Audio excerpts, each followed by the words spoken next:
अभी व्यस्त है थोड़ी। ఎత్తడం లేదే మరొకసారి చేస్తా.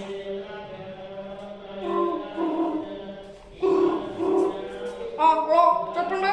హలో పోలీస్ గారు. మేము పోలీసులు కాదండి. మా ఊర్లో రాజన్న అనే అతడు మా అందరినీ బెదిరిస్తూ రాజకీయం చేస్తున్నాడు. ఈసారి నేను ఎన్నికలలో నిలబడ్డాను. మాకు ఆయన గురించి కొంచెం ప్రొటెక్షన్, మీతో కలిసి ప్రొటెక్షన్ కావాలి. ఇస్తారా? మేము పోలీసులను పంపిస్తాం, కానీ ఇవాళ కాదు, కొంచెం సమయం పడుతుంది. సరే సరే పోలీసు. ఆయన పేరు ఏమంటున్నారు? భూపతి రాజ్. ఓకే అండి, తనని ఎడిట్ చేసి అరెస్ట్ చేపించి మీకు న్యాయం జరిగేలా చూస్తాం. సరే సరే సరే.